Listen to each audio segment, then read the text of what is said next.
So you're all getting a recording notification. Yeah, thanks, Claire, for resharing that little tidbit about housing at LMH. Actually, sorry to interrupt, there's one other thing I would say now, because Claire mentioned that. The other thing I would also say that I think is fairly unique to LMH is that as part of the application process, your applications are sent to all of the relevant academics in each department. So you are essentially treated exactly the same as you would be if you had applied to go to LMH to be an undergraduate. So they will look through your application, read your personal statement, look at your transcript, read the essays and supporting documents that you have submitted, and then they will then make a decision whether to accept you or not based upon what you have submitted. So I think that makes the program very academically sound, because it's the academics at LMH who are making those decisions rather than myself or Claire. But now I'm going to be quiet and over to you, okay?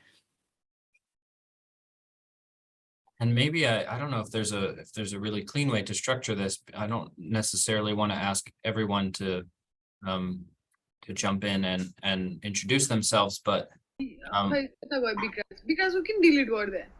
we're going to keep this pretty informal. Ayushma, thanks for joining. Pretty informal. So yeah, as I imagine, I mean, I have some questions that I can fill in, but we would like to hear from everyone else on the call here. So feel free to unmute yourselves and tell us your name. I mentioned at the top of the call, your sort of planned area of study while you're here at Smith, if you haven't yet declared your major, and yeah, let us know your questions. As detailed as you like, or as broad as you like. And now everyone's shy. Hi, Juliana. Oh, sure. Hello, everyone. I'm Juliana. I'm a sophomore at Smith College, and I'm studying economics with an intended minor in government studies. So I wanted to ask about the tutoring process and how exactly that works. I know that Oxford has a very unique way of delivering its like tutoring sessions and stuff. So I wanted just a brief explanation of how exactly that goes about. Thank you. Okay. So the way that the tutorial system at Oxford works is that, for example, in economics, so you will list some courses on your application, and that's sent off to the department. They will look through it to make sure that you have the requisite background in order to do the courses over here. And then they will then organize your tutorials. And so the actual course is made up of tutorials. There's normally, I mean, to use an Americanism, there's normally a major tutorial that will meet once a week for 8 weeks. And then there's a minor tutorial that meets sort of for 4 weeks throughout the 8-week term. But then there's also lectures that you would attend to. There may be some smaller seminar groups, some study groups as well. So the actual course itself is made up of more than just the tutorial. So the teaching, but the main learning or teaching is done usually in the one-on-one or two-on-one tutorial between the students and the tutors. And it's pretty much the same in most of the what we would call liberal arts / humanities / social science courses. If there are any students here wanting to do biology, chemistry, physics, or subjects like the hard sciences, those are normally structured a bit more like the American system, with lectures and practicals, and then with fewer tutorials, although they still exist in those subjects as well. But the main thrust is 1 major, 8 tutorials, 1 minor, 4 tutorials, and they're usually one-on-one or two-on-one. And I can't think of anything else to add. Claire, can you, about the tutorial system? Not so much about the tutorial system, but I would comment from the perspective of economics that as part of the application process, there is an economics sort of like an open book exercise. They ask you to complete specific questions depending on the tutorials that you are wanting to take. So it's important to take a close look at the guidance notes that are provided by the tutors on the economics subject page.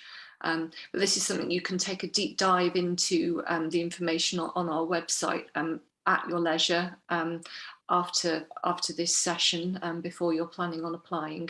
And if there's any questions that you have that haven't been answered in this session, then you're most welcome to contact myself and Andrew. Thank you so much. It's a pleasure. I'm monitoring the chat as well for other questions, but I see that A. Canning. Hi, I'm Adelaide Canning. Adelaide. I'm a sophomore here as well. I'm studying government. This might be jumping the gun a little bit, just of course, because you have to apply and be approved. But how does Oxford or Lady Margaret Hall accommodate students with academic accommodations like learning disabilities or things like that? And how do you put that on the application or express that you have that disability or need for an accommodation? Okay, so we are very supportive of students with academic accommodations and disabilities or specific learning difficulties. So there is a particular field on the application form where you can note any particular accommodations or special requirements that you may have. So that we can, and that's again, that information is held confidentially by the college. If you're offered a place, you are asked to complete what is called a data entry form, which is the actual Oxford University form. That's an official form that you complete, and that's how your personal data is entered onto the University Student Systems database. And that also contains a field for disabilities and mental health conditions. So you're able to disclose as much as you're willing or able to on that form also. But yes, we are very supportive at LMH. I should mention that the other part of my role, aside from visiting student administrator, is student support coordinator. So I work with the students at LMH who require support in that way. It's a bit different for the Oxford students because as a visiting student, you are not eligible to sit university examinations. So those sort of accommodations wouldn't necessarily apply. But there are certain other accommodations, like some students, for example, require reading lists far in advance or advance access to lecture materials and so on. And we work with you to accommodate whatever it is that you need within reason. Obviously, we do as much as we can to support you. And Great, thank you. So what I would add is that it's always best to put down all relevant information on the application. Probably the worst thing you could do is think, oh, I'm not going to mention this until after I've been accepted, because then that just makes things all the more complicated. Absolutely. If you do need something, the more time that Claire and her team would have to work on that and resolve it, the better. So please don't be secretive. It's best to be transparent and upfront. What we Great, found, thank you. Thank you for your transparency in that respect. And because what we do find particularly difficult is when students only notify us of a problem when they've arrived. We have had that some years, and it could be a problem where it pertains to the accommodation that we've placed them in, where they have an issue that it relates to how they've been accommodated, and they haven't told us, and then they arrive and it's where the room they've been placed in simply doesn't work for them. And at that point, it is then very, very difficult because our college rooms tend to be running at full capacity. It's a really good point, Claire and Adelaide. I just want to add from this end as well, that we have in our post-acceptance materials. So quite a bit later in the process, around April or so, a form where we're asking you to bring those things to the forefront if you haven't already consciously thought through about all of the elements of your experience here on campus at Smith that could relate to Oxford. And that's called a health and disability management plan that you'll be asked to complete as well. Katie, I see that you've had your hand raised. You're waiting patiently to ask your question, so go ahead and chime in. Hello, my name is Katie Wilson. I'm a first year and an attended computer science and English major. How would you recommend double majors go about the application process? In the same way as anybody else. So what we do advise is that when you're selecting tutorial topics, that you select from a maximum of 3 different subject areas, preferably just 1 or 2. So if you're a joint major, then you would select tutorials from English and from computer science, and that is perfectly acceptable. If you have any particular questions when you're applying about specific tutorials, then you're welcome to contact us at the time, and we can find out whatever information it is you're seeking that perhaps you haven't been able to find from our materials. Is that okay? Does that answer your question? It does, thank you. Awesome, Grace. I've got a question here. I'm not sure if anybody else wants to unmute and ask, but something came through on the chat. I imagine others might have this question as well. Nubraz asks how important GPA is for studying abroad in Oxford. And of course, we have our eligibility requirement GPA of 3.0 to study abroad at Smith and receive approval. But maybe you could speak to the Lady Margaret Hall context and what the institution would be expecting to see for decent chance of acceptance. I think we can both talk to this, Andrew, and it's clearly stated in our guidance notes that we're looking for a 3.75 GPA or above. We are prepared to consider applications with students from who have perhaps a slightly lower overall GPA, and obviously we'll consider the reasons as to why this could be the case.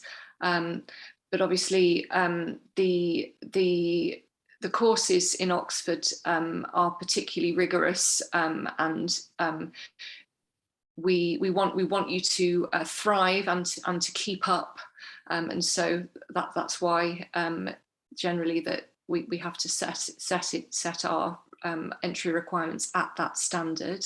I'll leave Andrew to fill in. Yeah.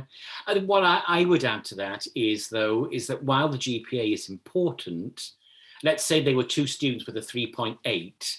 If one of them had slightly better personal statement or had a slightly better reference from a tutor back at Smith, then that student would probably get, the place. So while the GPA is very important, it's almost like the starting block at which we will start to assess students. It's probably as important how you write the essays that you submit, whether they present a good argument, and what your personal statement says about you, and again what the references you have from your academic tutors back at Smith say about you. So it's a very kind of holistic whole package that the academic tutors at LMH look at, and I have to say they do take it very seriously, because I've been interacting with them and I'm like, oh, okay. So they have, they do bother to read your personal statements and the essays that you submit and the references that you submit as well. So yes, so while the GPA is important, it's but one of the things that people look at. I would add also in reference to the essays, so oftentimes some mistakes applicants make is that, let's say they're applying for a joint major, they might submit, say, 2 essays in just one of the subjects that they're applying for. Say they're applying for a major in something and a minor in something else, and they'll just submit 2 essays in the major subject because they'll think it doesn't matter about the other one, but it does. We can't consider you to study a subject unless you submit evidence of competence in that subject area. So if you're applying, for example, for politics and philosophy, submit essays in both those subjects. Just 1 essay each is fine. You know, you don't have to submit multiple essays. I think if you're applying just for 1 subject, then yeah, submit 2 essays in the 1 subject. But otherwise, you know, 1 in each is perfectly acceptable.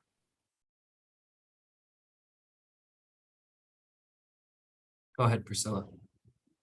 Hi, I joined a little bit late, so I don't know if you have answered these questions. So I have 2 questions. The first question is that okay if the majors I apply to are different from the majors that I have at Smith? Because like when I was in high school, I applied to the law department in Oxford, and I got the chance to interview with one of her professors. So although I didn't get in, I still want to, like, if I can, I still want to study law in Oxford as a visiting students, but there's no law major at Smith, so I'm wondering if that is possible.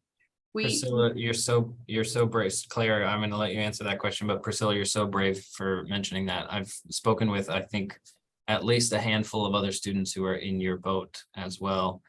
So you're definitely not alone there. And I'm also curious to hear the answer to this question.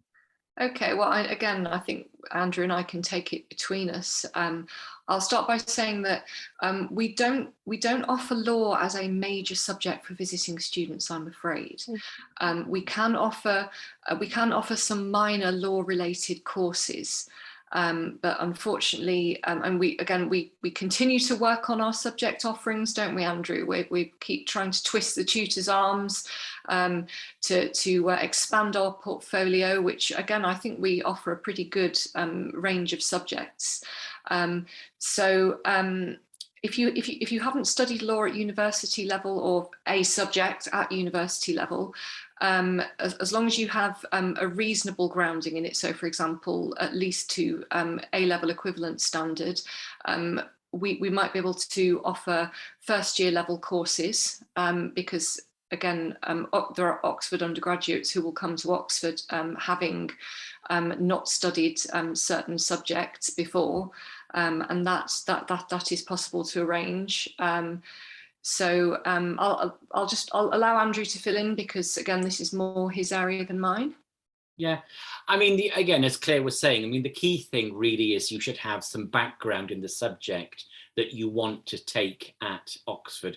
Oxford probably isn't the time for you to do, you know, to choose a subject that is brand new to you and you have no background in, because one of the things that the tutors at Oxford will look at your application is what background you have in the subject.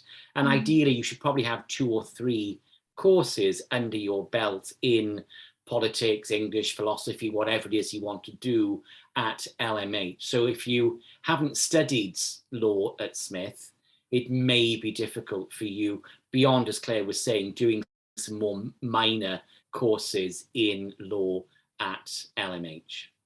Oh, okay. Yeah, thank you for answering that question. I did take the L and AT test back in high school, but since there are not that many law classes offered at Smith, I haven't got the chance to take one. So yeah, but thank you for answering that question. And my second question is like, where can I find the information page of this program?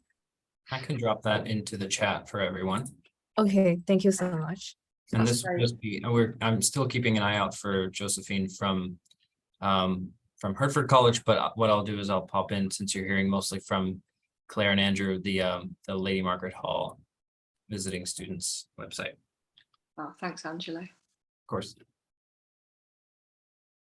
I mean, what I would say also about the tutorial system is that it is a tremendously personal way of interacting with a specialist within the field. Usually, as I said, usually the tutorials last for about an hour or so, and it's usually one-on-one or two-on-one with a specialist within the field that you're doing.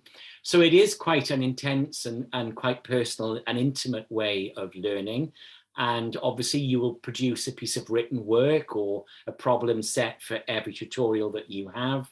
And then it is, you know, discussed within the tutorial. The tutorial is also, I mean, your final grades in a way are made up of the work that you submit, but also your performance in the tutorial at contextualizing and providing more evidence of your reading than you are able to do within your essay. So it's a very intimate and it's a very good way, I suppose, of doing a deep dive into a subject that you find very interesting. But it is a very intensive, highly personal way of studying. You should probably be doing about 25 to 30 hours of class preparation for every tutorial hour that you have. And it's the system at Oxford is very much geared towards the sort of academic and intellectual development of each student. So it's a very personal, it's kind of personalized down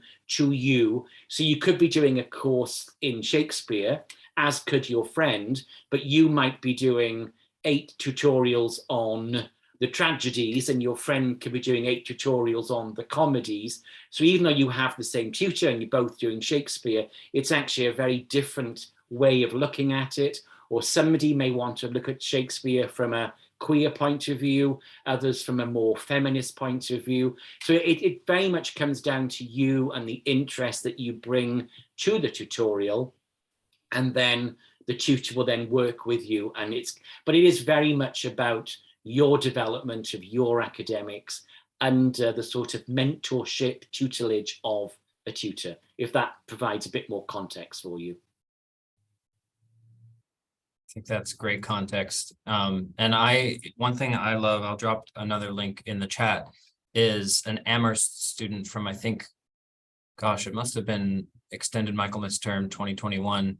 So Amherst College had Dorothy, and they work with New College. I don't know that the tutorial system structure is all that different between any of the schools at Oxford. So I really enjoy this blog post and the reflection that Dorothy brought to her time at Oxford within that context that Andrew just gave. Another question that just came through in the chat, which I think multiple students might also have. I'll give the Smith perspective on this, and then some of the supports that you would have applying to Oxford as a student who is already on an F1 visa, international student at Smith, with a slight follow-up question for you, Claire and Andrew.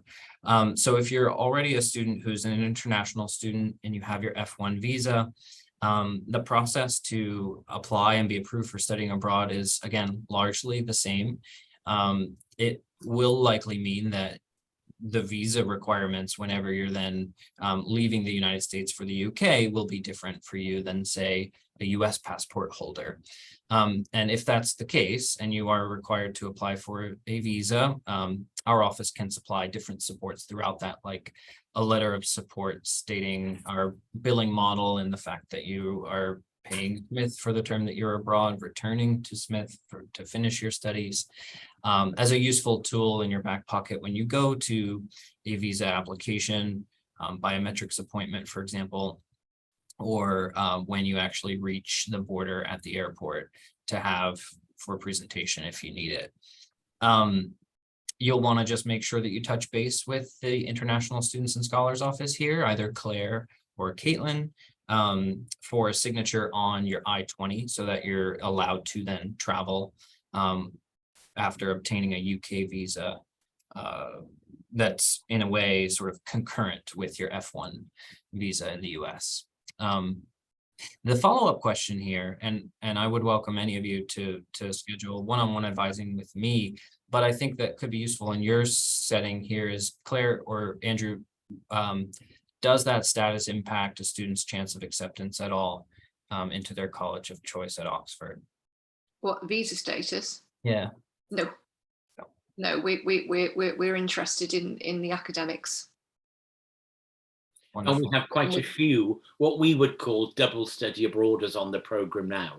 So they're from India or China or Nigeria, studying at an American institution, and they've come to Oxford either for the Michaelmas, extended Michaelmas, or they're there for the year. So it makes no difference at all. There is extensive support and advice available from the college and the university on the visa application process. Mhm. And a lot of advice available just on the Oxford University website. So students can simply go onto the Oxford University website, click on Oxford students, and you should be able to. I think there's a tab called Visas and Immigration or something like that. Yeah. Trying to remember off the top of my head without actually looking. But there is information about what to do before you arrive. Very extensive and comprehensive information. So if you have any doubts or queries, it's a really good idea to look into that first. Yeah, there's some great resources, some of the best of all partner schools in the UK that we work with. So good to know. And there was something else I thought it just struck my mind to mention as well, that one of the other reasons that LMH is such a wonderful place to apply to, other than Claire and I, obviously, and that was the fact that it's one of the more integrated, both in every sense of the word integrated. So a few years ago, LMH started what was called the foundation year, which was very much aimed to bring into the college students what we would call from a non-traditional background, which would essentially be from a more challenging, shall I say, economic background, or students from a different ethnic background. And so LMH, I mean, it's very much built on, because LMH was started in the end of the 1800s to educate the women of Britain. And it was very much a crusading college about educating women. And it's always kind of tried to keep that sort of being, I mean, not on the cutting edge, but that's not pioneering spirit. Yes, keeping on with that. And one of the things that Oxford is often accused of is being a bit male, pale and stale. And so LMH has tried very hard to pluralize, diversify, whichever word you wish to use, its student population, which is a very nice institution. It, you know, I think it would be fair to say it agrees with my ideas and Claire's ideas. It's a very nice college to work for, because it does tend to put some action behind its words, and it is doing something. And the foundation year was such a success that it's now been taken on by both Oxford University as a whole and by Cambridge University. So I said it's a very pluralistic college, and it's very proud of that. So I think that's something else that I would say is a very big plus for applying to LMH.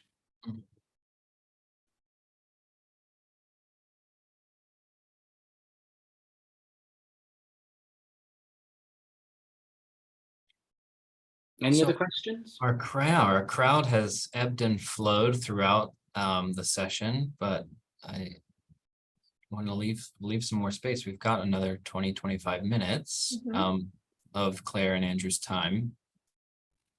Perhaps this is a silly question, but is it a full semester? Is it just a half term at for the Oxford program? And is it spring or fall? There are several options, in fact. So you can apply to come to LMH for what we call the extended Michaelmas term. So that starts in September and runs through until December. So that gives you a full semester's worth, equivalent to a semester's worth of time. You can apply to come for the full academic year. So that is from October to June. So that's the ordinary Oxford academic year. you can apply to come for Hilary and Trinity terms. So that's the 2 spring terms, spring and summer terms. So that is from January until June. Or if you're particularly enthusiastic and have, enough time to devote, you can apply to come for the extended Michaelmas term following into the full academic year. So you'd be with us from the start of September until the end of the academic year the following June. So mid-June is when the academic year finishes. So a good deal of choice there. Yeah, in fact, Claire, just one clarifying point around that. At Smith, the number of teaching weeks is important, and so it really is only that extended Michaelmas term option available for the fall semester, so that you are assured of a full semester's worth of credits to transfer back to your academic record here. And it's true, I know that one student on the call at least has been thinking about a full academic year at Oxford, and so in those cases, as of this moment, there is still a brief petition process that's required to bring the academic rationale and thoughts that you have about why that's important, as opposed to just one or the other of those terms, extended Michaelmas for the 2 Hilary and Trinity terms combined, and that's all outlined in the program application when you're seeking Smith approval. So you would start your process with LMH, as Claire talked about, thinking for the whole academic year, and then petition here to the office for spending a year in the UK. But yeah, Thank you. Yeah, not a silly question at all, Adelaide. Thanks for bringing that up. Good question.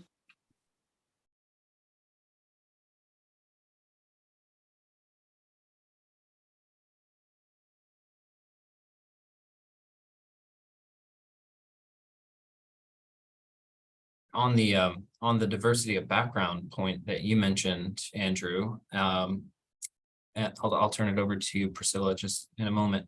It brought to mind something for me that I advise a lot of students on, which is funding opportunities, which also are there and established in recognition of the fact that study abroad has also been male, pale, and stale for the large majority of its history.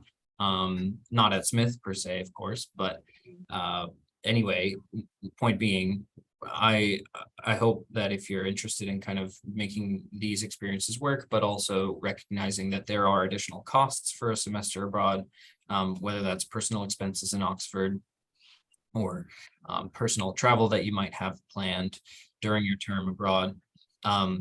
There are institutional resources, and then there are also outside scholarships that we spend a lot of our time on advising here from the office. Great. Yeah, to leverage your to leverage those what we call like cultural capital in a way that you're bringing with you into the experience abroad, and yeah, always here to help with those conversations. Priscilla, go ahead. Sure. So I saw on the webpage it says students can apply to the program either through their home institution study abroad office or through one of our partner agencies. I'm wondering how does that work at Smith? Yeah, thanks. In fact, we work directly. We have our affiliations directly with LMH, St. Edmund Hall, unfortunately Hertford College, who could not be here today, and then St. Cat's as well. So you would be putting your application in directly, not through IFSA or Arcadia or any of the other sort of program providers, but enrolling directly.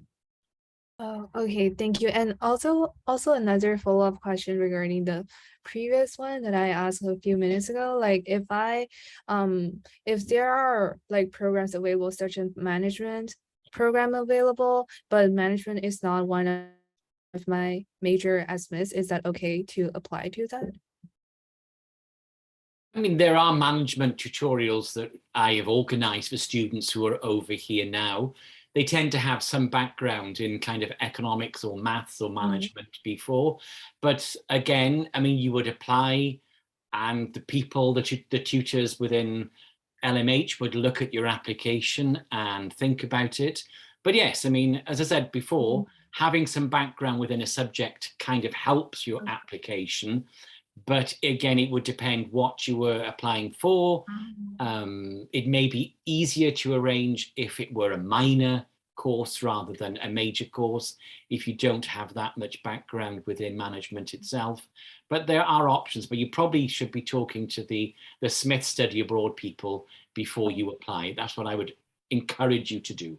Yeah, Okay. I would agree with that. And I would suggest that it would make sense if you are applying to study at least one subject in which you have a good grounding in, some good background, and then perhaps you're applying for another subject where perhaps that's something that you might be able to take first year courses in. Say, for example, you were the young lady who was talking about the law courses that you'd previously applied to study at Oxford.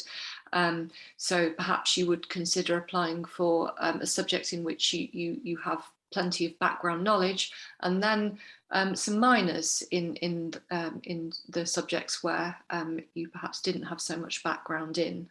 And then at least we would be able to assess your suitability for studying at Oxford through the courses where you did have some background first. Mm-hmm. Okay, thank you so much.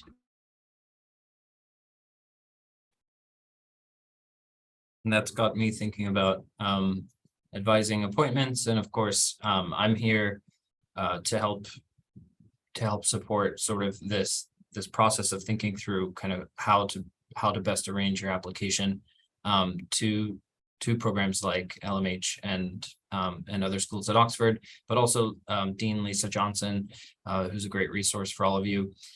Been at Smith much longer than I have. Interesting, Andrew.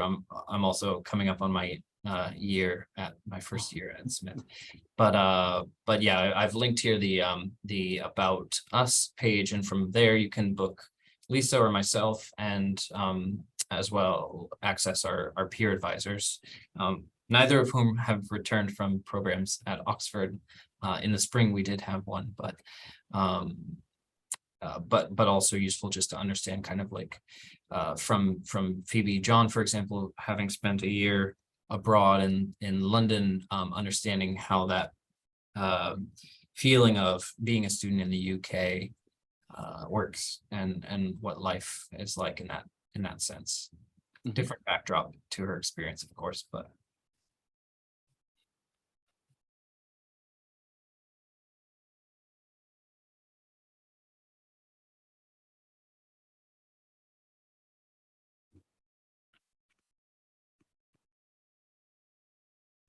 okay. I think if that's all that we have from the group today, I'm hearing some folks signing off, and we want to let you, Claire and Andrew, get to your evenings. Thank you so much, and I really appreciate your time. It's great to hear about schools like Lady Margaret Hall, and if there's anything else that I come across or that students have intricate questions on, we'll be sure to follow up and reach out. Absolutely, feel free. Yeah. Thank you very much. That's very enjoyable. And if you have any questions,